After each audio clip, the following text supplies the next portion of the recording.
Hello guys, good morning. કેમ છો? મજામાં? યસ. આજે આપણે ચાલુ કરીએ છીએ આપણા 12મા ધોરણનું બીજું ચેપ્ટર. ઓકે, જેનું નામ છે ત્રિકોણમિતીય પ્રતિવિધેયો. બરાબર, ચલો સ્ટાર્ટ કરીએ. તો સૌથી પહેલા એક વસ્તુ તમને કહી દઉં કે આ જે ચેપ્ટર છે એ ટોટલી આપણે વિધેય કરતા ઊંધું છે. બીજું કે પ્રતિવિધેય, કોઈ પણ વિધેયનું પ્રતિવિધેય કેવી રીતે અસ્તિત્વ ધરાવે છે એની ચર્ચા ચેપ્ટર નંબર 1માં કરેલી છે. ઓકે, એની જ થોડીક વસ્તુ આપણે જોઈ લઈએ અને પછી આપણે પ્રતિવિધેય માટેની એટલે કે આ ચેપ્ટરમાં જેટલા બી કન્સેપ્ટનો ઉપયોગ થાય છે એ બધી વસ્તુઓ આપણે આગળ જોતા જઈશું. બરાબર છે? તો ચેપ્ટરનું નામ લખું છું. તમારો ચેપ્ટર નંબર છે 2. હા, તમારા એનસીઆરટી પ્રમાણે બીજા નંબરનું ચેપ્ટર છે, પણ આપણે નંબર નહીં લખતા, ડાયરેક્ટ જ કરીએ છીએ કે તમારું નવું ચેપ્ટર છે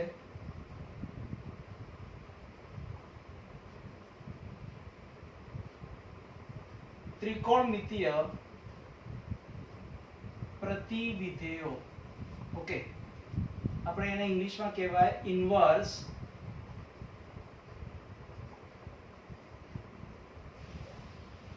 ટ્રિગોનોમેટ્રિક ફંક્શન. આપણે એને કહીશું ઇન્વર્સ ટ્રિગ્નોમેટ્રિક ફંક્શન.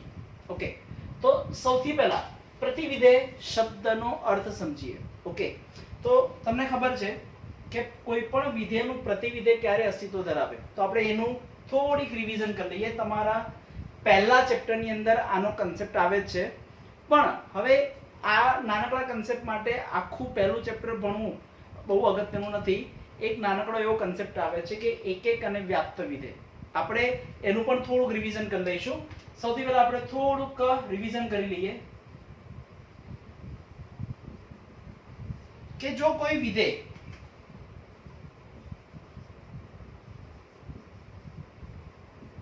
વિધેય f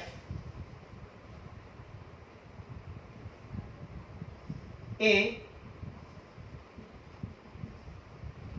એકક અને વ્યાપ્ત હોય તો તે વિધેય પ્રતિવર્તી છે તેમ કહેવાય. પ્રતિવર્તીનો મતલબ શું કે તેના પ્રતિવિધેયનો, ઓકે, એટલે કે કૌંસમાં લખું છું, એટલે કે f ના પ્રતિવિધેયનું અસ્તિત્વ છે. આપણે એવું કહી શકાય, f ના પ્રતિવિધેયનું અસ્તિત્વ છે. ઓકે, અને એમાં જ હું એવું કહી દઉં છું કે f ના પ્રતિવિધેયને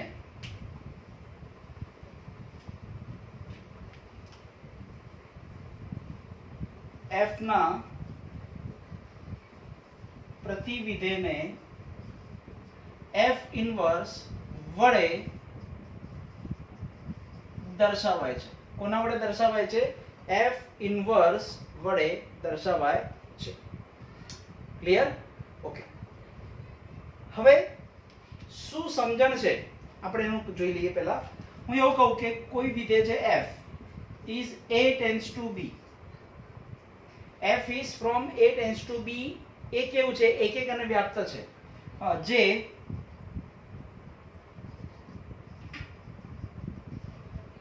એકક છે, વ્યાપ્ત છે, તો તેનું પ્રતિવિધેય f ઇન્વર્સ નું અસ્તિત્વ છે. તો શું થશે? જે આ પ્રદેશ છે એ વિસ્તાર બની જશે, એ સહપ્રદેશ, અને સહપ્રદેશ એ પ્રદેશ. એટલે આપણે અહીંયા લખીશું b tends to a. આવું થઈ જશે. f is a tends to b હોય તો એનું પ્રતિવિધેય f inverse b tends to a. Okay, આપણે સહપ્રદેશને વિસ્તાર તરીકે જ લઈશું. કેમ? કેમ કે ચેપ્ટર નંબર 1 સંબંધ અને વિધેયમાં જોયું હતું કે કોઈ પણ વિધેય વ્યાપ્ત ક્યારે કહેવાય. વ્યાપ્ત ક્યારે હોય? જ્યારે આપેલા વિધેયનો વિસ્તાર એ સહપ્રદેશ હોય તો એ શું બની જશે? આપેલું વિધેય વ્યાપ્ત વિધેય છે એવું બની જશે. બરાબર? ઓકે, હવે તમને એક વસ્તુ કહી દઉં. આજ એકક અને વ્યાપ્ત માટેની થોડી ચર્ચાઓ આપણે કરી લઈએ, થોડુંક રિવિઝન પણ આપણે જોઈ લઈએ. ચલો ક્લિયર, ચલો સ્ટાર્ટ કરીએ. ચલો હવે એક એક વિધેય શું છે અને વ્યાપ્ત વિધેય શું છે એ થોડુંક એકદમ શોર્ટમાં હું તમને સમજાવી દઉં છું, આખું રિવિઝન કરું છું. ઓકે, સો સૌથી પહેલા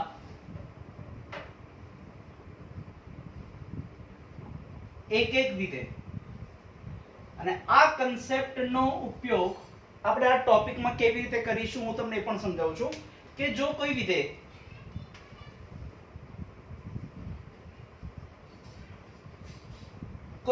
f is from a tends to b માટે પ્રત્યેક x1 x2 belongs to a એ કાં તો પછી હું કહી દઉં ડોમેન ઓફ f, હા f ના પ્રદેશમાંથી આપણે x1 અને x2 લઈએ તથા x1 is not equal to x2 આવું આપી દીધું છે, તો f of x1 is also not equal to f of x2 આવું થાય તો તેને એક એક વિધેય કહે છે. કાં તો હું તમને ડાયરેક્ટ સમજાવું, યાદ કરી લો આપણે પહેલા ચેપ્ટરમાં એવું બોલતા હતા જ કે f ના પ્રદેશમાંથી કોઈ પણ વિધેયના પ્રદેશમાંથી આપણે x ની કિંમતો મૂકતા જઈએ અને જો જવાબ રિપીટ ના થાય, x ની દરેક કિંમત માટે જવાબ અલગ અલગ મળે તો આપેલું વિધેય કેવું થઈ જશે એક એક, નહીં તો પછી શું થાય એક એક નથી એટલે કે અનેક કિંમતોનો એક જવાબ એટલે અનેક એક. ઓકે, જો એક્ઝામ્પલ આપું છું, હું તમને એવું કહું ફોર એન એક્ઝામ્પલ કે ધારો કે હું એવું લખું છું કે f is from n tends to n. સાંભળી લો, અહીંયા પ્રદેશ શું છે n અને અહીંયા શું છે n. જો હું એવું કહી દઉં કાં તો આપણે અહીંયા લખી દઈએ કે r પ્લસ યુનિયન, ચલો r પ્લસ હું એવું લખું છું, ડઝન્ટ મેટર, અને f of x તરીકે લઈ લઉં છું mod x. સમજો mod x, તો અહીંયા પ્રદેશ શું છે, what is df? df એટલે n, n એટલે શું આવશે 1 2 3 અપ ટુ ઇન્ફિનિટી, પ્રાકૃતિક સંખ્યાઓનો ગણ. તો 1 2 3 બધી કિંમતો અહીંયા મૂકો. સપોઝ f of 1 તો mod of 1 એટલે 1, f of 2 mod of 2 this is equal to 2, f of 3 mod of 3 is equal to 3. તમે જુઓ x ની કિંમતો અલગ અલગ લઉં છું તો જવાબ પણ અલગ અલગ આવે છે. એનો મતલબ કે હું એવું કહી દઉં તો આપેલું વિધેય f શું બનશે 1 માટે 1 યસ, 2 માટે 2, 3 માટે 3 આનો ચાલ્યા જ કરશે. જો આવું થાય, જો જવાબનું પુનરાવર્તન ના થાય, x ની કોઈ પણ કિંમત માટે એટલે કે પ્રદેશમાંથી આપણે કોઈ પણ કિંમત લઈએ અને જવાબનું પુનરાવર્તન ના થાય એટલે કોઈ જવાબ રિપીટ ના થાય તો આપણે એને શું કહીશું એક એક વિધેય. તો લખવાનું માટે f એ એક એક વિધેય છે, એ આપણને ખબર જ છે બરાબર. ચલો હજી આગળ જઈએ. હું અહીંયા જ થોડો ફેરફાર એવો કરું કે f n ના બદલે હું z લખી દઉં, z tends to r, r plus લખું કે અહીંયા ગમે તે લખું એનાથી આપણે સવાલ નથી. f of x બરાબર હું લખું છું mod x, f of x is equal to mod x, આવું કંઈક સેટ કર્યું. તો ચલો અહીંયા હવે પ્રદેશ શું આવશે df is equal to z, z એટલે કે 0 1 2 3 up to infinity, -1 -2 up to infinity, બધી ધન કિંમતો અને ઋણ કિંમતોનો ગણ. આપણે આવી વસ્તુ કંઈક છે. ઓકે, હવે શું કરીશું, હવે જો હું એવું કહું f of 1 એટલે mod of 1 this is equal to 1, પણ f of -1 કહું તો અહીંયા પ્રદેશમાં -1 છે એટલે mod of -1 એ પણ 1. તમે જુઓ અહીંયા જવાબ રિપીટ થાય છે ને, 1 માટે પણ 1 આવ્યો, -1 માટે પણ 1. આ તો ના ચાલે, એટલે બે અલગ અલગ કિંમતોનો એક જવાબ. હા તમે જુઓ, હવે આની આપણે વેન આકૃતિ હું તમને બતાવું, સમજો. હું એક નાનકડી વેન આકૃતિ દોરું છું અહીંયા. ઓકે, આ શું છે વિધેય f, અહીંયા લખું છું suppose 1 2 3 4 up to infinity, 1 2 3 4 up to infinity બરાબર. હું તમને એવું કહું કે ધારો કે 1 માટે 1 જવાબ આવ્યો, 2 માટે 2, 3 માટે 3, 4 માટે 4 આવું ચાલ્યા જ કરશે. એટલે કે દરેક માટે x ની પ્રદેશની દરેક કિંમત માટે જવાબ અલગ અલગ આવે છે. ક્યાંય જવાબ ભેગો નથી થતો. બે તીર ભેગા નથી થતા. બે કે બે કરતા વધારે તીર ભેગા નથી થતા. અને અહીંયા જો હું એવું કરું તો શું થશે? Suppose 0 -1 -2 1 2 up to infinity. Okay, તો અહીંયા શું લખીશું? ધારો કે જવાબમાં હું લખું છું 0 1 2 3 4 અપ ટુ ઇન્ફિનિટી. બરાબર, r પ્લસ છે એટલે સપોઝ હું એવું લખું છું તો શું થશે? ચલો 0 માટે 0 એનો વાંધો નથી, પણ જો -1 માટે 1 અને 1 માટે પણ 1, જો બે ભેગા થયા ના ચાલે. -2 માટે 2, 2 માટે પણ 2. તમે જુઓ ને, હું અહીંયા કિંમત મૂકીશ f of -2 અને f of 2. mod of -2 this is equal to 2, mod of 2 equal to 2.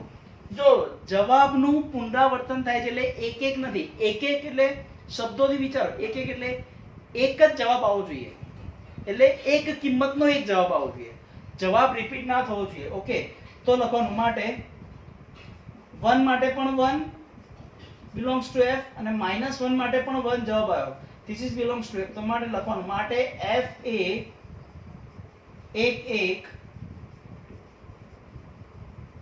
વિધેય નથી. એક એક નથી તો શું છે? એટલે અનેક કિંમતોનો એક જવાબ. તો લખીશું માટે f એ કેવું છે? અનેક એક વિધેય છે. શું લખીશું? f કેવું વિધેય છે? અનેક એક વિધેય છે, એક એક નથી. ક્લિયર? એટલે કે પ્રદેશમાંથી હું દરેક કિંમતો મૂકતો જાઉં તો મને જે જવાબ આવે એ દરેક કિંમત માટે, જો અહીંયા શું લખ્યું છે x1 અને x2, જો પ્રદેશમાંથી લઈએ અને x1 અને x2 બે ભિન્ન હોય તો બંને ભિન્ન કિંમતો માટે એ વિધેયના મૂલ્યો પણ કેવા મળવા જોઈએ? ભિન્ન મળવા જોઈએ, એનું પુનરાવર્તન ના થવું જોઈએ. બરાબર? અને જો આવું થાય તો આપેલું વિધેય કેવું છે? એક એક છે એવું કહી શકાય. બરાબર છે? ચલો આના માટેના થોડાક બીજા ઉદાહરણ પણ જોઈ લઈએ આપણે. આમાં જ બીજી વસ્તુ જોઈએ, એક એક છે કે નહીં, થોડુંક કોન્ફિડન્સ આવે એના માટે બીજા એકાદ બે એક્ઝામ્પલ લઈએ. તમે જ મને કહેશો કે વિધેય આપેલું વિધેય એક એક છે કે નહીં. ચલો હું એવું કહી દઉં ફોર એન એક્ઝામ્પલ. ચલો f is from r tends to r અને f of x is equal to x square. તો શું આ એક એક છે? તમે મને કહો શું એક એક છે? ચેક કરીએ. ચલો અહીંયા પ્રદેશ શું છે? f નો પ્રદેશ એટલે r. r એટલે શું? -ઇન્ફિનિટી ટુ +ઇન્ફિનિટી, એટલે કે બધી જ ધન વાસ્તવિક સંખ્યાઓ અને બધી ઋણ વાસ્તવિક સંખ્યાઓ 0 બધું જ આવી જાય. એટલે આમાં બધી વસ્તુ અંદર આવી જશે. અને એક વસ્તુ ખાસ તમને કહી દઉં, z એટલે શું થશે? 0 1 2 અપ ટુ ઇન્ફિનિટી અને -1 -2 અપ ટુ ઇન્ફિનિટી. અને ઘણા લોકો r માં પણ આવું લખે છે 0 1 2 up to infinity, 0 -1 -2 up to infinity. આ વસ્તુ શક્ય નથી. z એટલે શું? બધી ધન સંખ્યાઓ, બધી ઋણ સંખ્યાઓ અને 0 પણ બધી પૂર્ણાંક સંખ્યાઓ. 1 આવશે, 2 આવશે, પણ 1 અને 2 વચ્ચેની સંખ્યાઓ નહીં આવે. 1.1 1.2 એ બધી સંખ્યાઓ નહીં આવે. -1 છે તો -1 પછી કાં તો પહેલા 0.5 0.3 અપૂર્ણાંક સંખ્યાઓ નહીં આવે, જે r માં આવશે. બરાબર છે? એટલે r માં આપણે આવું નહીં લખીએ. શું લખીશું? બધી ધન વાસ્તવિક સંખ્યાઓ અને બધી ઋણ વાસ્તવિક સંખ્યાઓ, બધું ટોટલ બધું જ અંદર આવી ગયું. બરાબર? ઓકે, ચલો આ થોડુંક કન્ફ્યુઝન હોય તો મેં દૂર કરી આપ્યું તમને. ચલો હવે જોઈએ. અહીંયા બધી વસ્તુ છે, હું ડાયરેક્ટ જ કહું ને, x² છે તો હું એવું કહી દઉં કે what is f of -1, એટલે -1 નો સ્ક્વેર એટલે 1, અને what is f of 1, 1 no square એટલે 1. કિંમત રિપીટ થઈ, એટલે આપેલું વિધેય એક એક વિધેય નથી લખવાનું. માટે f એ એક એક વિધેય નથી. ઓકે, જો તમને આની મસ્ત વેન આકૃતિ વિચારો,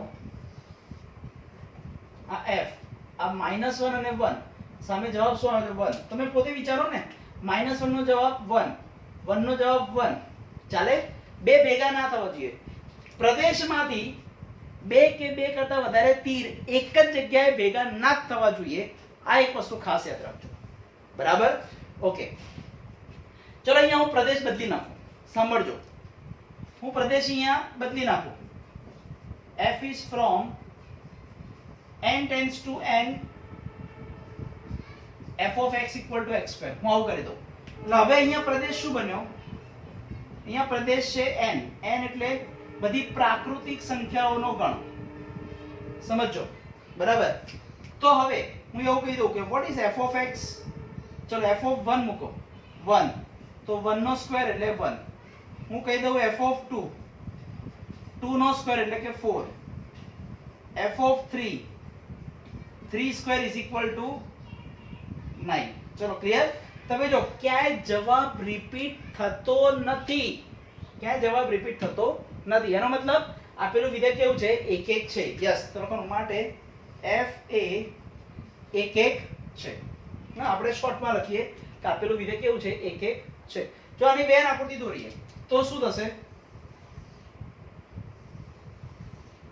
આ વિધેય છે f, સપોઝ આ 1 2 3 4 અપ ટુ ઇન્ફિનિટી. અહીંયા લખો છો 1 2 3 4 5 6 7 8 9 10 અપ ટુ ઇન્ફિનિટી.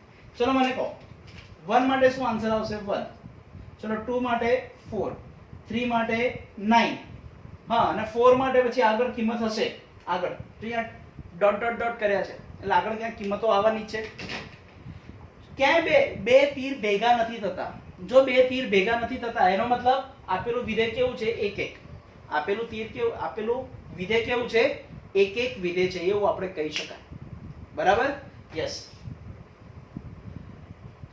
ઓકે, હવે વાત કરીએ વ્યાપ્ત કોને કહેવાય. હા, હવે આપણે વ્યાપ્ત શું છે એનું એક થોડુંક નાનકડું રિવિઝન જોઈ લઈએ. ઓકે, ચલો ત્યાં સુધી હું બોર્ડ આપણે સ્ટાર્ટ કરીએ. વ્યાપ્ત વિધેય કોને કહેવાય? તો ચલો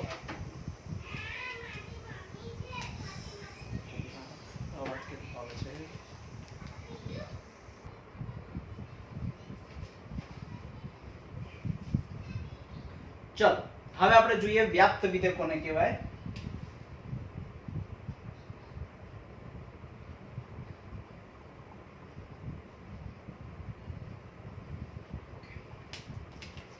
હવે પહેલા એની થોડી વ્યાખ્યા જોઈ લઈએ. બધું આપણે ફર્સ્ટ ચેપ્ટર સંબંધ અને વિધેયમાં આવે છે, પણ આપણે અત્યારે આનો ઉપયોગ કરવાના છીએ તો હું તમને શોર્ટમાં એની ઇન્ફોર્મેશન આપી દઉં છું કે જો કોઈ વિધેય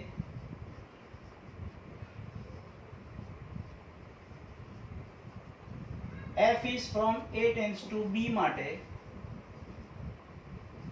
જો વિધેયનો વિસ્તાર એટલે કે rf, વિધેયનો વિસ્તાર rf equal to b, કૌંસમાં લખું છું, સહપ્રદેશ થાય તો તેને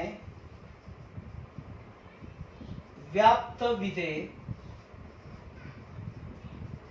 કહે છે. હા, તો તેને શું કહીએ છીએ? વ્યાપ્ત વિધેય કહેવાય. ઓકે, હવે એના ફટાફટ એક્ઝામ્પલ જોઈ લઈએ. બરાબર? ચલો જો ફોર એન એક્ઝામ્પલ જો હું એવું કહી દઉં f is from, આપણે હમણાં જોયું હતું એ રીતે n tends to n અને f of x equal to x square. આ જ છે. બરાબર છે? યસ. તો ચલો હવે તમને ખબર જ છે કે અહીંયા પ્રદેશ શું આપી દીધો છે? n. n એટલે ખબર છે કે 1 2 3 અપ ટુ ઇન્ફિનિટી. ચલો અહીંયા કિંમત મૂકો. હું એવું કહું f of 1 એટલે 1 નો સ્ક્વેર એટલે કે 1, f of 2 2 નો વર્ગ એટલે કે 4, f of 3 3 નો વર્ગ એટલે કે 9, અને આવું ચાલ્યા જ કરશે. ક્લિયર? એટલે હવે અહીંયા શું બનશે? આ વિધેય f વિધેય શું બનશે કે 1 માટે 1 આન્સર, યસ, 2 માટે 4, 3 માટે 9, અને આવું ચાલ્યા જ કરશે. તો માટે આ વિધેયનો વિસ્તાર શું બનશે? rf. વિધેયનો વિસ્તાર એટલે જે જવાબ આવે છે, કોઈ પણ વિધેયનો વિસ્તાર એટલે શું?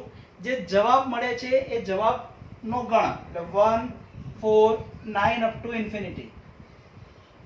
તો જે વિસ્તાર આવ્યો શું એ આપણો સહપ્રદેશ બન્યો? ઇઝ ઇક્વલ ટુ n કહેવાય કે ના કહેવાય? તમે મને કહો. આપણો જે જવાબ આવ્યો ઇઝ ઇક્વલ ટુ n કહેવાય? ચલો ફટાફટ વિચારો ને મને આન્સર આપો. યસ, તમારામાંથી ઘણા બધા એવું વિચારતા હશે કે હા સર કહેવાય જ ને, n માં બધી પ્રાકૃતિક સંખ્યાઓ આવે છે ને આ પણ બધી પ્રાકૃતિક સંખ્યાઓ છે. ફરી એકવાર કહું છું, મેં એવું કીધું છે કે કોઈ પણ વિધેય વ્યાપ્ત ક્યારે કહેવાય કે કોઈ પણ વિધેયનો વિસ્તાર એ આખો સહપ્રદેશ બનવો જોઈએ. સહપ્રદેશ એટલે બી પોતે થવો જોઈએ. મેં એવું નથી કીધું. વિસ્તાર તેના સહપ્રદેશની અંદર હોવો જોઈએ. મેં એવું નથી કીધું. સાંભળી લેજો. ફક્ત શું કીધું છે? ઇક્વલ ટુ હોવો જોઈએ. એનો મતલબ n એટલે શું? 1 2 3 4 5 6 બધી પ્રાકૃતિક સંખ્યાઓનો ગણ. તો અહીંયા 1 છે, 2 છે ના, 3 છે ના, પણ ગણ n માં તો 1 2 અને 3 તો આવે જ ને. અહીંયા બધી કિંમતો નથી. એટલે આ ગણ પ્રાકૃતિક સંખ્યાનો ગણ નહીં બને, આ એનો સબસેટ થાય. હા, આ ગણ આખો આની અંદર સમાયેલો છે, પણ શું ઇક્વલ ટુ n થાય? ના થાય. એટલે આપણે this is not equal to n. n એટલે કે સહપ્રદેશ. ઓકે, આપણે એને કહીશું સહપ્રદેશ. તો લખવાનું માટે f એ વ્યાપ્ત નથી. બસ ક્લિયર. આટલી વસ્તુ છે. આવું એક એક્ઝામ્પલ આપ્યું છે. આવા ઘણા એક્ઝામ્પલો આપણે ફર્સ્ટ ચેપ્ટર સંબંધ અને વિધેયમાં જોયેલા છે, એમાં એનો ઉપયોગ કરેલો છે. એટલે બસ આટલા ટોપિક માટે અગત્યનું છે. હવે હું તમને કહું છું કે જો કોઈ વિધેય એક એક અને વ્યાપ્ત હોય, સમજણ અહીંયા ફરીથી કરાવું છું, ધ્યાન રાખજો કે ફરીથી એ જ વસ્તુ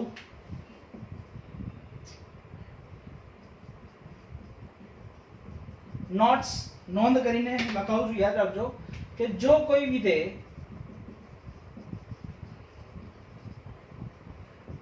એક એક છે, વ્યાપ્ત છે, તો જ તેના પ્રતિવિધેયનું અસ્તિત્વ છે. એટલે કે f જો a ટેન્ડ્સ ટુ b હોય તો f ઇન્વર્સ શું થશે? તો f ઇન્વર્સ શું થશે? b tends to a. Clear આ વસ્તુ? યસ. હવે બીજી એક વસ્તુ યાદ રાખજો. આમાં જ MCQ માં કેવી રીતે કન્વર્ટ થઈ શકે જોજો. હું એવું કહી શકું કે જો કોઈ પણ વિધેય f, એટલે હું એવું કહી દઉં કે સપોઝ y બરાબર f of x હોય, જો y બરાબર f of x હોય તો f ક્યાં જશે? આ બાજુ આવે તો શું બનશે? f inverse of y equal to x થશે. એવું કઈ? ઓકે. હવે y શું છે? f of x નો જવાબ છે. એનો મતલબ y ક્યાં હોય? f ના વિસ્તારમાં. તો અહીંયા શરત શું બનશે? y એ f ના વિસ્તારમાં, એટલે y is belongs to rf. અહીંયા શું છે? x. x ની સામે શું છે? f inverse. તો x માટે જો શરત બનાવવાની હોય તો x ક્યાં હશે? સામેવાળાના વિસ્તારમાં. એટલે શું છે? f ઇન્વર્સ ના વિસ્તારમાં. એટલે x is belongs to r f inverse, એટલે f ઇન્વર્સ ના વિસ્તારમાં. ઓકે, આ એક કન્સેપ્ટ ખાસ યાદ રાખવાનો કે ભાઈ y ક્યાં છે? y માટે શરત શું બનશે? y ક્યાં છે? સામેવાળાના વિસ્તારમાં.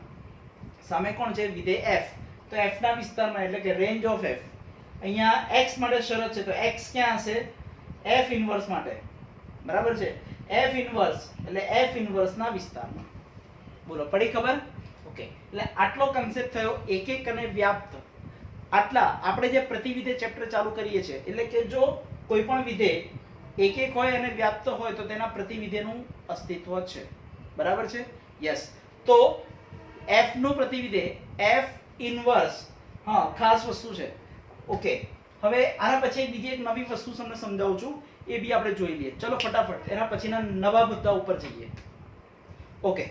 હવે એક નવી વસ્તુ સમજાવું છું, બહુ મસ્ત, યાદ રાખજો.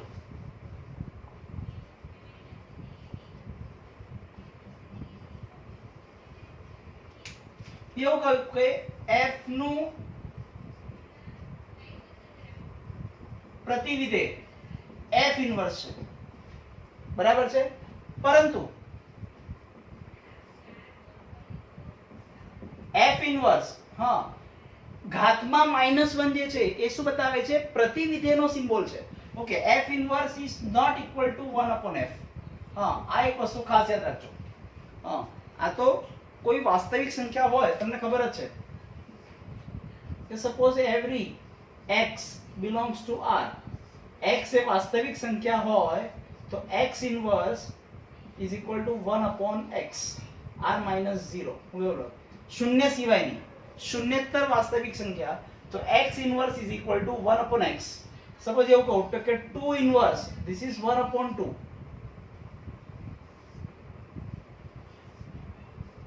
3 ઇન્વર્સ ધીસ ઇઝ 1 અપોન 3 લખી શકાય, બરાબર છે. પણ વિધેય માટે 1 અપોન f ના લખી શકાય. ઓકે, જો એવું કહી દઉં કે sin નું પ્રતિવિધેય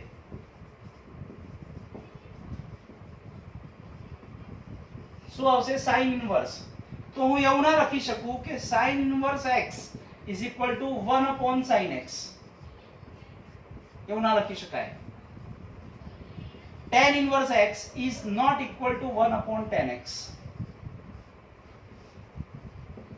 cos inverse x is not equal to 1 upon cos x. આ એક વસ્તુ ખાસ યાદ રાખજો, બરાબર? ઘણા ખરા લોકો ઉતાવળમાં બહુ ભૂલ કરે છે, આપણે વસ્તુ એવું નહીં થાય. બીજી વસ્તુ કે પ્રતિવિધેય વાળું પદ હંમેશા કદી છેદમાં નહીં આવે. ઓકે, તમે વસ્તુ છેદમાં વસ્તુ શક્ય નહીં બને. એક વસ્તુ આ યાદ રાખજો કે કોઈ પણ પ્રતિવિધેય વાળું પદ છેદમાં નહીં આવે, બરાબર? ઓકે, એના થોડાક મુદ્દાઓ લખાઈ દઉં છું. પ્રતિવિધેય નું પદ છેદમાં ન આવે. ઓકે, એક વસ્તુ ખાસ યાદ રાખજો. અને બીજું કે ત્રિકોણમિતીય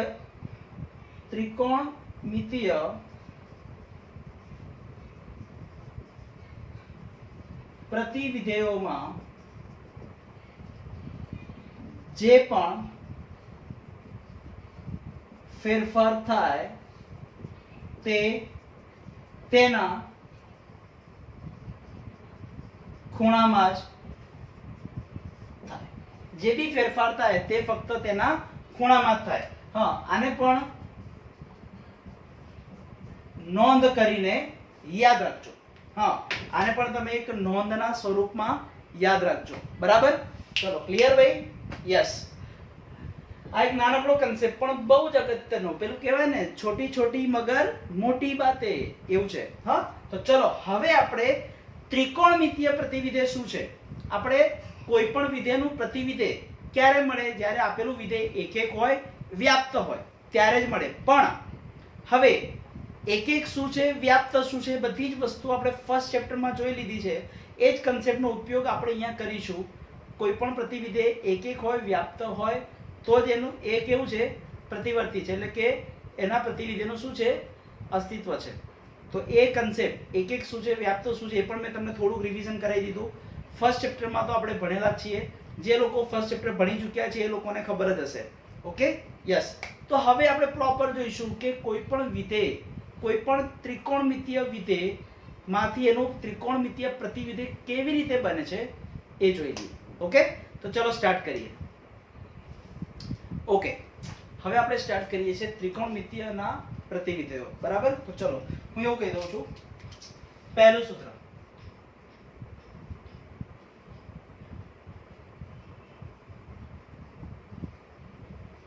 સાઇન વિધેય માટે સમજો, મજા આવશે. હું એવું લખું છું કે સાઇન શું છે? એક પ્રકારનું વિધેય છે. સાઇન વિધેયનો પ્રદેશ શું છે? r. અને વિસ્તાર શું છે?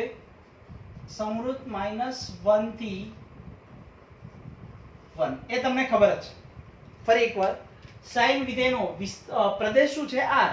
અને વિસ્તાર શું છે? -1 થી 1, બરાબર છે? ઓકે, હવે તમે જોજો, હું આનો એક આલેખ દોરું છું, સમજો. હવે હું ફટાફટ એનો એક આલેખ દોરું. આના માટે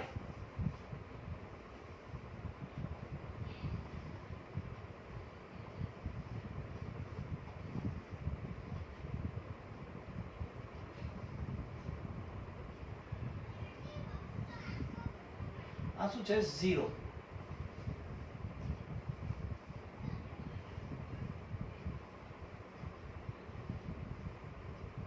આ 0, આ π/2, આ પાઈ, 3π/2, -π/2, -π. હા, હવે એનો આલેખ શું છે એ સમજીએ પહેલા.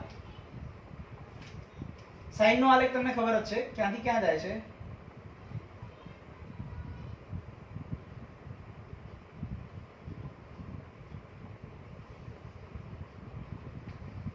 અને અહીંયાથી આમ જશે.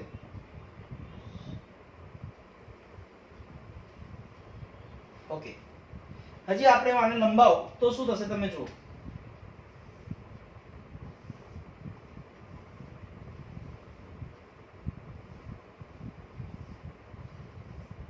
આ શું આવશે, પાઈ બાય 2, પાઈ, 3 પાઈ બાય 2, 2 પાઈ, પછી 5 પાઈ બાય 2, એવું ચાલ્યા જ કરશે.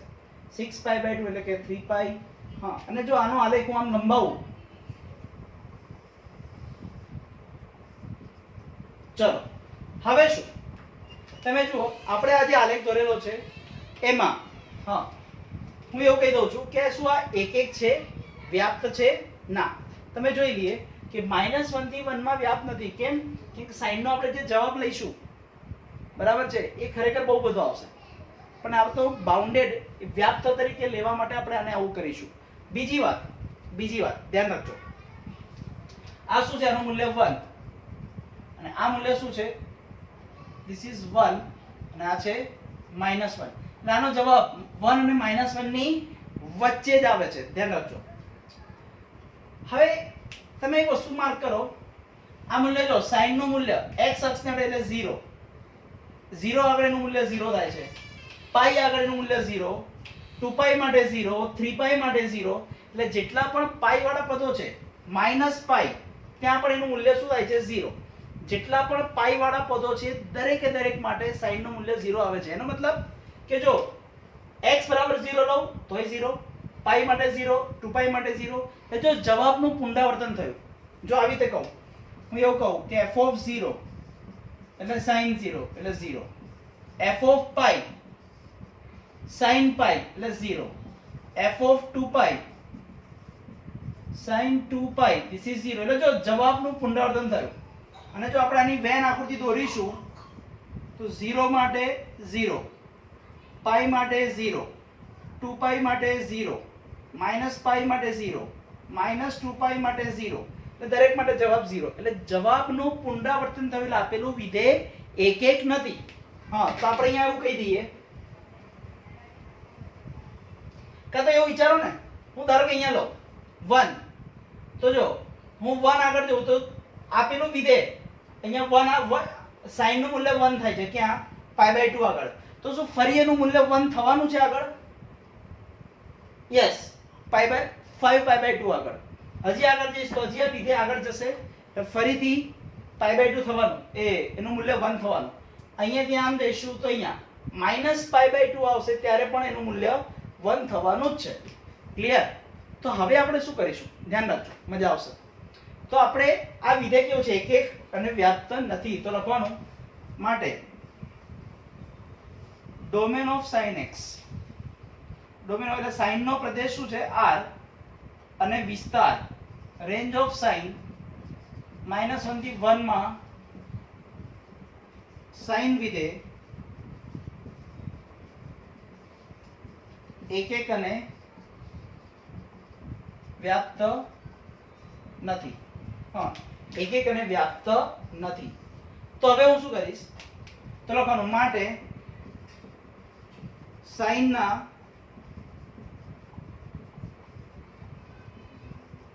પ્રતિવિધેયનું અસ્તિત્વ નથી. સાઈન નું જે પ્રતિવિધેય છે એનું અસ્તિત્વ નથી. પણ મારે હવે કંઈક એવું સેટ કરવું છે, જોજો મજા આવશે. આખા એમાં હું પછી ટુકડા પાડી દઉં કે ભાઈ એવો અંતરાલ નક્કી કરો કે જેમાં સાઈન નું મૂલ્ય પુનરાવર્તન ના થતું હોય. બરાબર? તો તમે જુઓ, હું એવું કહી દઉં, હું અહીંયા એક ભાગ પાડી દઉં છું.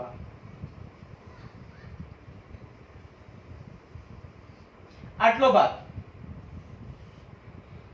સંવૃત માઈનસ પાઈ બાય 2 થી પાઈ બાય 2, આટલો ભાગ લઈ લઉં છું.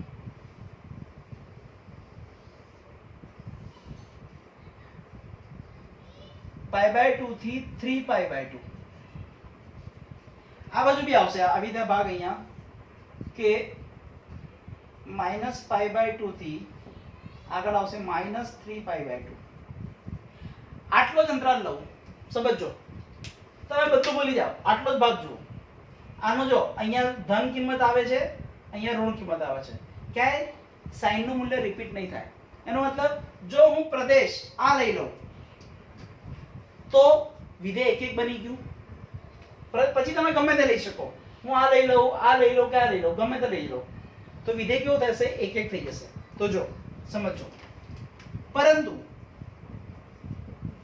જો b of sin x, sorry sin નો પ્રદેશ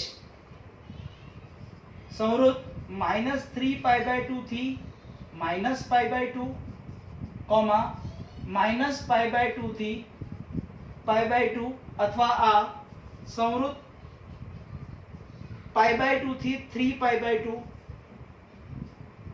લેતા sin વિધેય એક એક થાય છે. હા, sin વિધેય કેવું બની જશે? એક એક થશે. તો હવે આપણે શું લખીશું? જોજો, તો લખવાનું માટે sin. હવે આપણે આમાંથી ગમે તે લેવાય, પણ આપણે એવું લઈશું કે જેમાં ઉગમ બિંદુ વચ્ચે આવતું હોય. જો આ છે તો આપણે આ લઈ લઈએ. ચલો, તો આપણે લઈ લઈએ વ્યાપક રીતે સંવૃત -π/2 થી π/2 ટેન્ડ્સ ટુ સંવૃત -1 થી 1 માં sin વિધેય આમાં એક એક અને વ્યાપ્ત છે. કેવું છે વિધેય? એક એક અને વ્યાપ્ત છે. જો એક એક અને વ્યાપ્ત બની ગયું તો હવે એના પ્રતિવિધેયનું શું છે? અસ્તિત્વ છે. તો તેના પ્રતિવિધેયનું અસ્તિત્વ છે. તો લખું છું માટે sin ના પ્રતિવિધેય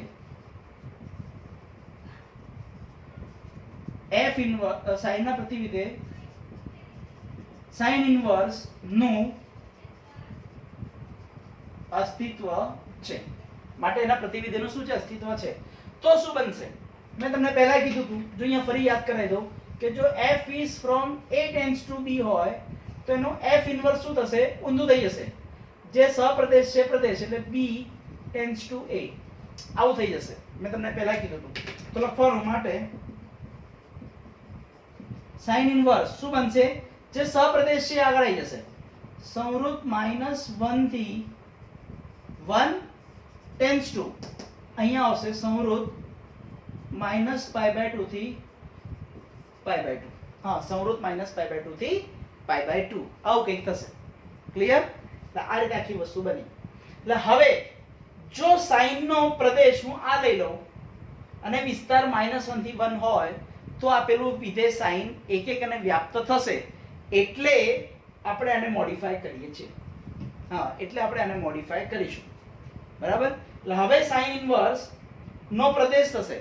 sin નો પ્રદેશ આ છે અને વિસ્તાર આ છે, પરંતુ sin ઇન્વર્સ નો પ્રદેશ આ છે અને વિસ્તાર આ છે.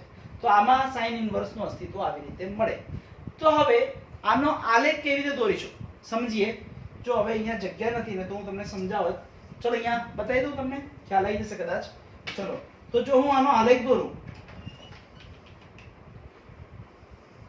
હવે આપણે એવું કરીએ, જો અહીંયા x અક્ષ પર કઈ કિંમતો છે? બધી પાઈ વાળી, પાઈ, π/2, 3π/2 એવી બધી કિંમતો છે. અને y ઉપર શું છે? જે પ્રદેશ વિસ્તાર છે એ ક્યાં છે? y ઉપર.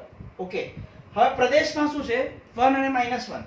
તો અહીંયા હું લખું છું -1 અને અહીંયા લખું છું 1. ક્લિયર? તો x ઉપર શું આવશે? આ x ઉપર આવ્યું, y ઉપર આવશે અહીંયા π/2 અને અહીંયા આવશે -π/2. તો આનો આલેખ શું બનશે? જોજો, 1 નો જવાબ ક્યારે આવે? sin નું મૂલ્ય 1 ક્યારે આવશે? π/2 હોય ત્યારે. એટલે અહીંયાથી હું લઈ લઉં છું આમ. અને -1 ક્યારે આવશે? ત્યારે -π/2 હોય ત્યારે. અને 0 માટે 0. તો આને આલેખ થશે. બોલો, ક્લિયર? આજે થયું. આને હું કહીશ y sin inverse x, અને આપણે આને કહીશું y sin x. આ થયો sin નો આલેખ અને આ થયો sin ઇન્વર્સ નો આલેખ.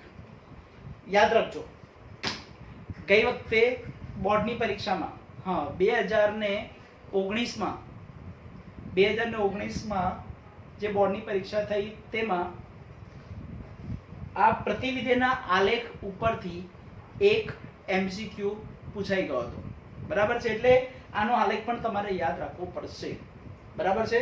ઓકે, હવે ફરીથી એકવાર તમને કહી દઉં, થોડું રિવિઝન જેવું કરી લઈએ કે જો હું સાઈનનો વિસ્તાર r લઈશ, સાઈનનો પ્રદેશ r અને વિસ્તાર -1 થી 1, જો આનું આ રાખું તો આખો જે સાઈનનો જે આલેખ છે એના પરથી તમને ખબર પડે કે તેનું જવાબનું પુનરાવર્તન થાય. એટલે સાઈનની કોઈ પણ મૂલ્યનું પુનરાવર્તન થાય છે જ. એટલે આપેલું વિધેય એક એક ના કહેવાય. તો આપેલા વિધેયને એક એક બનાવવા માટે આપણે શું કરીશું, અમુક અંતરાલના શું કરીશું, આપણે ટુકડાઓ પાડીશું કે એવો ટુકડો લઈશું કે જ્યાં આપેલું સાઈન વિધેય ના જવાબોનું પુનરાવર્તન ના થાય. એટલે એ વિધેય કેવું હશે, એક હશે. તો ફરી તમે અહીંયા પહેલો ટુકડો પાડ્યો, બીજો ટુકડો પાડ્યો, તમને લાગે સર આપણે બીજો કોઈ ટુકડો ના પાડી શકીએ? જો હું આટલો ટુકડો લઉં, 0 થી પાઈ લઈ લઉં, 0 થી હું પાઈ લઈ લઉં તો શું થશે? 0 થી પાઈ લઈશ તો હવે શું બનશે ખબર છે કે અહીંથી આખો લઈશ તો આ મૂલ્ય રિપીટ થશે. એટલે એ વસ્તુ બી ના ચાલે. પડી ખબર?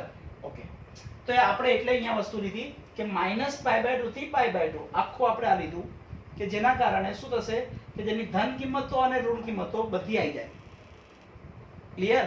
ઓકે, એટલે આપેલી આ વસ્તુ માટે એવું કહી શકાય કે વિધેય જો સાઈનનો પ્રદેશ -π/2 થી π/2 લઈએ તો સાઈન વિધેય એકક અને વ્યાપ્ત છે.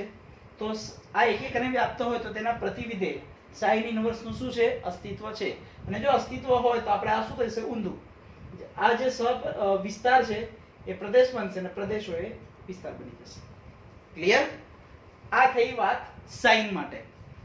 સાઈન નો આલેખ, સાઈન ઇનવર્સ નો આલેખ, સાઈન નો આલેખ, સાઈન ઇનવર્સ નો આલેખ, આવી રીતે 6 ત્રિકોણમિતીય પદો માટે કરવું પડે.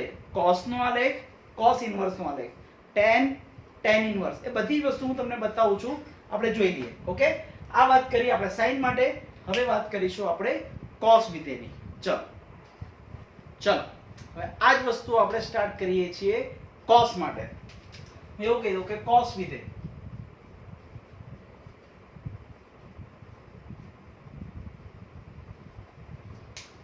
શું કહે છે? કોસ વિધેયનો વિસ્તાર શું છે, r ટેન્ડ્સ ટુ, અને એનો પ્રદેશ r અને વિસ્તાર છે -1 થી 1. આવું કંઈક છે. r ટેન્ડ્સ ટુ -1 થી 1. ઓકે, હવે જો આપણે એનો આલેખ દોરીએ, સમજીએ ફટાફટ.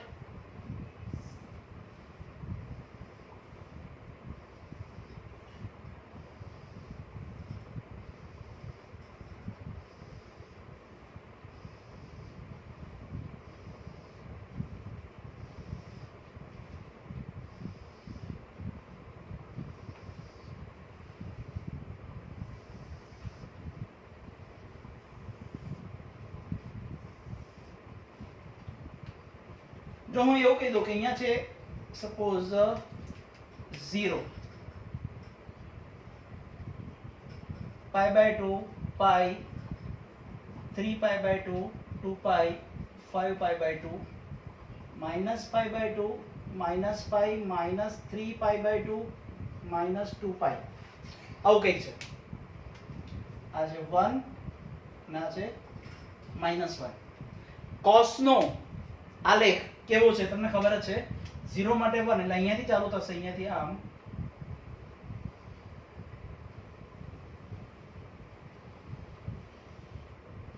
કયા ત્રિકોણમિતિયનો આલેખ કેવો છે? આપણે ત્રિકોણમિતિ 11મા ધોરણમાં આપણે જોયેલું જ છે. અહીંયાથી હવે રિપીટ કરીએ કે અહીંયાથી આમ જશે, આવું કંઈક થશે. આ છે આલેખ કોનો? હું અહીંયા લખું છું y = cos x. પણ તમે જુઓ અહીંયા પણ કેવું છે કે 0 આગળ એનું મૂલ્ય 1 થાય છે, તો શું ફરી એનું મૂલ્ય 1 થાય છે ક્યાંક? યસ. તો બીજી કોઈ એવી કિંમત મળે છે એનું મૂલ્ય ફરીથી 1 થશે. અને આવું તો આગળ અસંખ્ય પદો સુધી ચાલ્યા કરે. ઓકે, એટલે અહીંયા પાછું એની એ વસ્તુ થવાની છે. તો અહીંયા લખું છું કે ડોમેન ઓફ cos r અને રેન્જ ઓફ cos સમરૂપ -1 થી 1 માટે cos 1 અને વ્યાપ્ત નથી. તો માટે cos ના પ્રતિવિધેયનું અસ્તિત્વ નથી. હવે એનું અસ્તિત્વ નથી તો હવે આપણે એનો પ્રદેશ લેવો પડે. તો માટે ડોમેન ઓફ cos x માં આપણે એવો પ્રદેશ નક્કી કરવાનો છે કે જેમાં cos નું મૂલ્ય રિપીટ ના થતું હોય. તો જો હવે હું શું કરું છું, ધન મૂલ્ય ઋણ મૂલ્ય એટલે આપણે અહીંયાથી આમ લઈ લઈએ.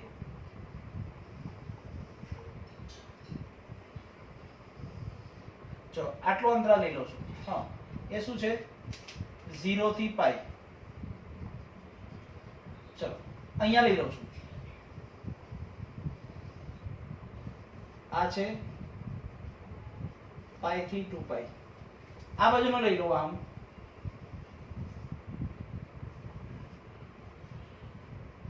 -π થી 0. આ બાજુનો લઈ લો તો થશે -2π થી -π. આટલા બધા કોઈ પણ લઈ શકાય. હા, આ લઈ લો તો પણ વિધેય હવે શું થશે 1 1. જો cos નું મૂલ્ય cos વિધેયનું મૂલ્ય નું પુનરાવર્તન થતું નથી એટલે હવે આ થઈ ગયું 1 1. ઓકે, તો આનામાં -π થી 0, 0 થી π, π થી 2π લેતા cos વિધેય 1 1 અને વ્યાપ્ત થાય. 1 1 અને વ્યાપ્ત થશે. તો એનો મતલબ શું? તો લખવાનું માટે cos સંવૃત 0 થી π ટેન્ડ્સ ટુ સંવૃત -1 માં માટે 1 1 અને વ્યાપ્ત છે. કેવું છે? 1 1 અને વ્યાપ્ત છે. તો લખવાનું માટે cos ના પ્રતિવિધેય cos ઇન્વર્સ નું અસ્તિત્વ છે. અને જો એનું અસ્તિત્વ હોય તો આપણે શું લખીશું? અહીંયા હું લખીશ cos ઇન્વર્સ એટલે જે વિસ્તાર છે અહીંયા આવી જશે -1 થી 1 ટેન્ડ્સ ટુ જે આ થઈ જશે વિસ્તાર 0 થી π. ઓકે, એટલે cos ઇન્વર્સ બની ગયું કંઈક આવું. ક્લિયર? યસ. એટલે cos ઇન્વર્સ નો પ્રદેશ થયો -1 થી 1 અને cos ઇન્વર્સ નો વિસ્તાર થયો 0 થી π. ઓકે, જો હું આનો આલેખ દોરું, જો ફરીથી હું આનો આલેખ દોરું, આ છે 0, અહીંયા આવશે 1 અને અહીંયા આવશે -1. આ થશે π, આ 0. ઓકે, અને વચ્ચે આવશે અહીંયા π એટલે 0 થી π/2, π/2 થી π. એ રીતે. હવે તમને ખબર જ છે કે cos નું મૂલ્ય 1 ક્યારે આવે? જ્યારે 0 હોય ત્યારે. એટલે અહીંયા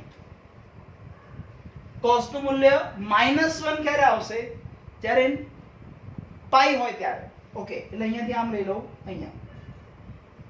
અને ખબર છે -π/2 માટે 0 આવે છે. તો આનો આલેખ થશે આવો. હા, આ થઈ ગયો cos ઇન્વર્સ નો આલેખ. એટલે y cos ઇન્વર્સ x આપણે આવું લખી શકાય. આ થઈ ગયો cos ઇન્વર્સ નો આલેખ. ક્લિયર? આ થયો cos વિધેયનો આલેખ અને આ થઈ ગયો cos ઇન્વર્સ નો આલેખ. જોયું ને? એટલે કે જો આપણે કોઈ પણ ત્રિકોણમિતિય વિધેય સીધે સીધું લઈશું તો એ 1 1 અને વ્યાપ્ત નથી થવાનું. તો આપણે એને થોડું મોડિફાઈ કર્યું છે, એટલે કે તેના પ્રદેશને આપણે થોડુંક એવું મોડિફાઈ કરીએ કે જેના કારણે વિધેય કેવું બનશે, એક એક બને. બરાબર.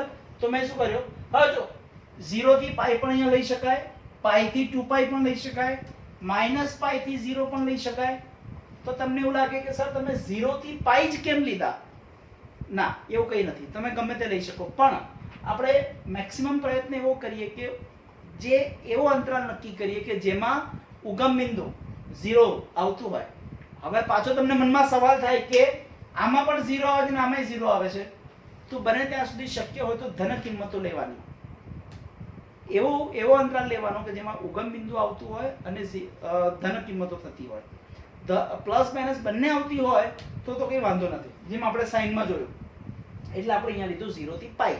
બીજા કોઈ પણ માટે બી શક્ય તો છે જ, એટલે એવું મનમાં એવો ડાઉટ ના મૂકતા, એવું ગોખવાનો પણ પ્રયત્ન નથી કરવાનો કે સાહેબે કીધું એટલે ફાઇનલ, એટલે કે આપણે આ જ વસ્તુ લેવી પડે. બરાબર. બીજા કોઈ અંતરાલ પણ લઈ શકાય, એના માટે કોઈ શંકાને સ્થાન નથી જ. ક્લિયર? યસ. આ થઈ ગયો cos નો આલેખ, આ થયો cos ઇન્વર્સ નો આલેખ. ક્લિયર? ઓકે. મેં તમને ગયા સાઇન ની વસ્તુ કરાવી ત્યારે મેં તમને કીધું કે આલેખોના રિલેટેડ એક માર્કનો એમસીક્યુ ઓલરેડી બોર્ડમાં એક વખત પૂછાઈ ગયો છે, હવે પણ ભવિષ્યમાં પૂછાઈ શકે, એટલે આપણે આ બધો કન્સેપ્ટ મગજમાં યાદ રાખીશું. ક્લિયર? આ થઈ ગયો cos માટે. આવી રીતે હવે સ્ટાર્ટ કરીએ tan માટે. ચલો હવે સ્ટાર્ટ કરીએ tan વિધેય માટે.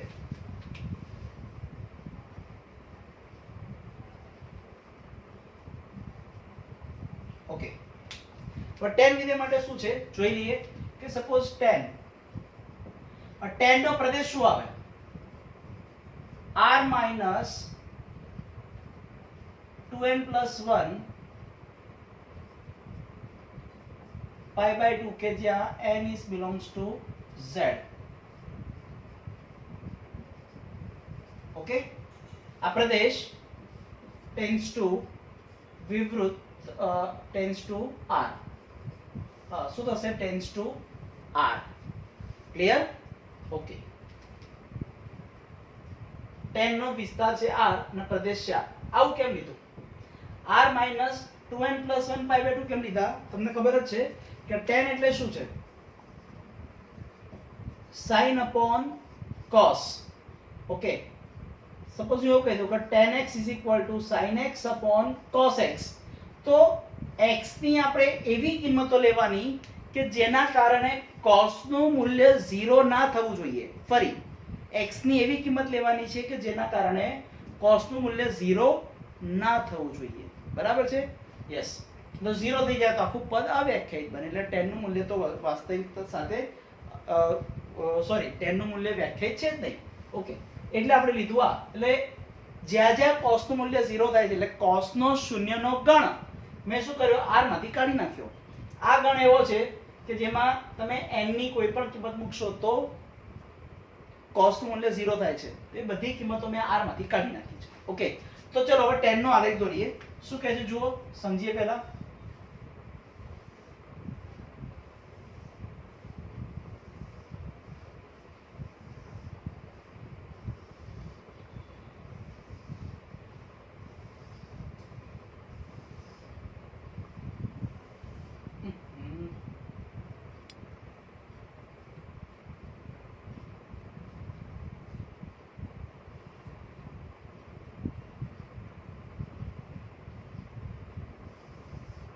ચલો આવું કંઈક છે.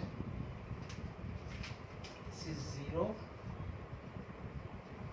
pi by 2 pi 3 pi by 2 2 pi minus pi by 2 minus pi minus 3 pi by 2 ના છે minus 2 pi. આવું કંઈક છે.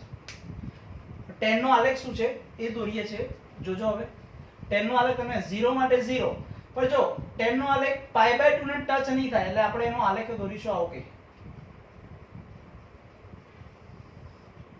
હા, એટલે tan નું મૂલ્ય આની નજીક જશે પણ એને ટચ નહીં થાય, એવી રીતે અહીંયા દોરીશું. ઓકે. હજી આપણે આગળ જઈએ તો આમ થશે. અહીંયાથી સ્ટાર્ટ કરું તો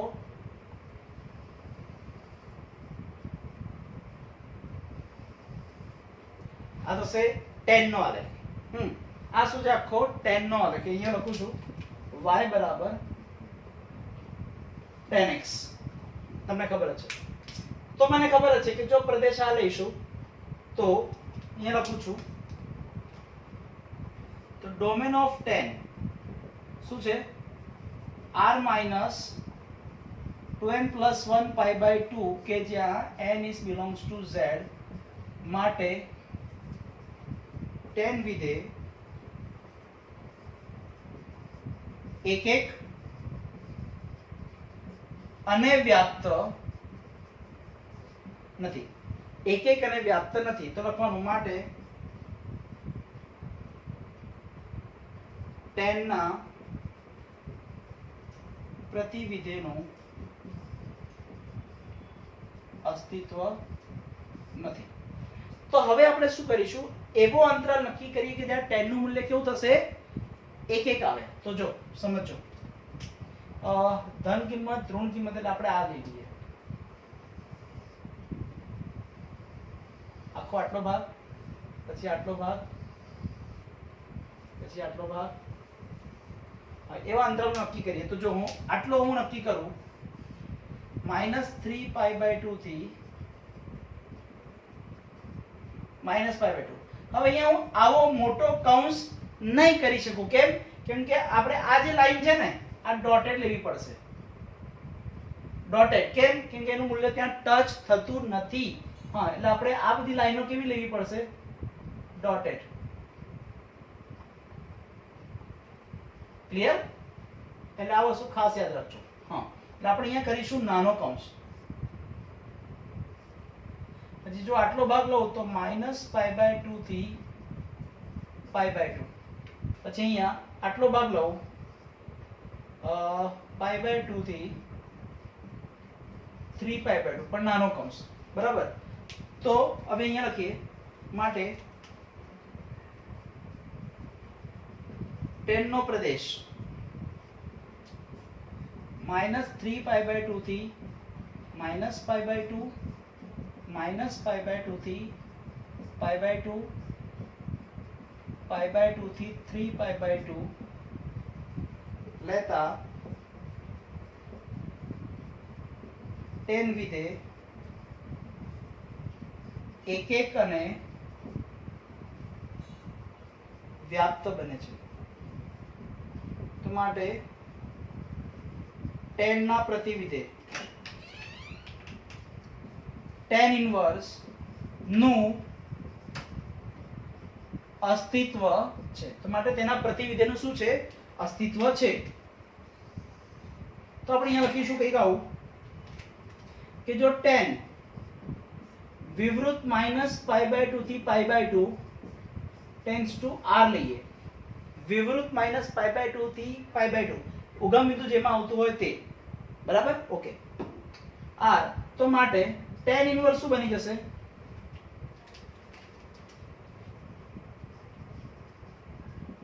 અહીંયા આવી જશે r ટેન્ડ્સ ટુ આ બની જશે આ સપ્રદેશ બની જશે વિવૃત -π/2 થી π/2 બોલો ક્લિયર ઓકે તો હવે આપણે આનો આલેખ દોરીએ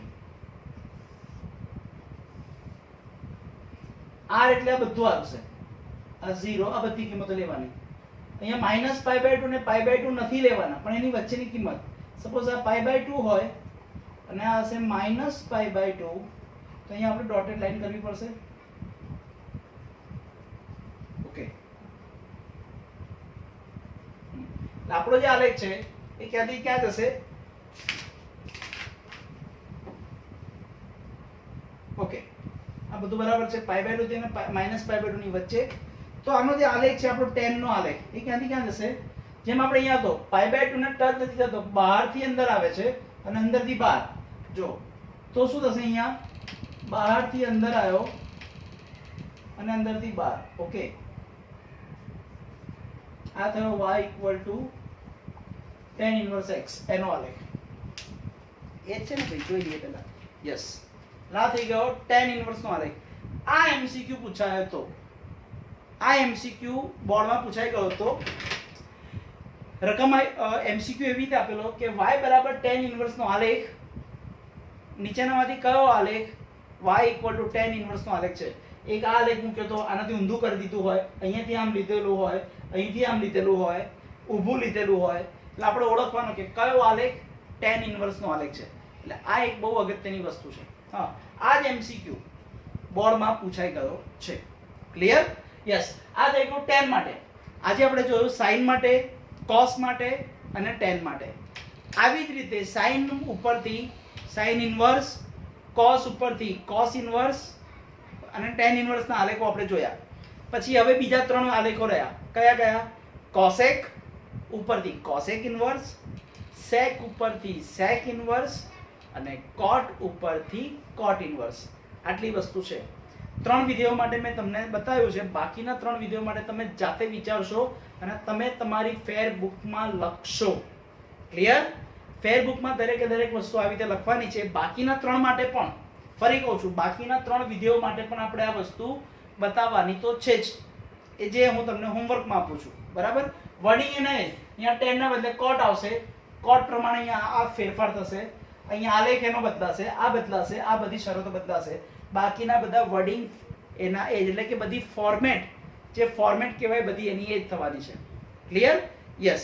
તો આપણે આજે જોયું કે આજે આપણા પહેલા લેક્ચરમાં આપણે જોયું કે પ્રતિવિધેય કોને કહેવાય, પ્રતિવિધેય ક્યારે મળે, જો કોઈ પણ વિધેય એક અને વ્યાપ્ત હોય તો જ એના પ્રતિવિધેયનું અસ્તિત્વ છે. આપણે એની ચર્ચા કરી.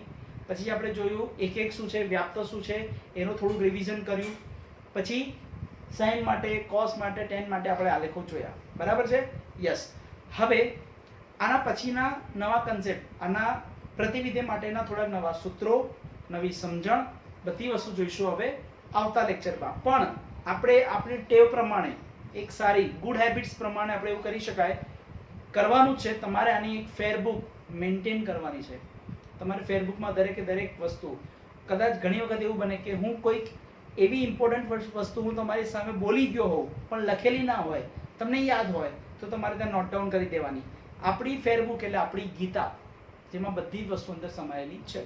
આખા મેથ્સનું જ્ઞાન અંદર આવી જવું જોઈએ. તમે તમારી ફેરબુકમાંથી તૈયારી કરવા બેસો તો તમારે બીજી કોઈ બુક્સ ફેંદવી ના પડે. બસ, તો એને કહેવાય આપણી રેફરન્સ બુક. બરાબર? યસ. તો આવી રીતે મસ્ત પ્લાનિંગ સાથે કામ કરવાનું છે અને આગળ પણ કર્યું છે, હજી કર્યું, આગળ કરતા રહીશું. બરાબર? યસ. તો અહીંયા સુધી રાખીએ. બાકીના ટોપિક હવે આવતા લેક્ચરમાં કન્ટિન્યુ કરીશું. ઓકે? Good bye.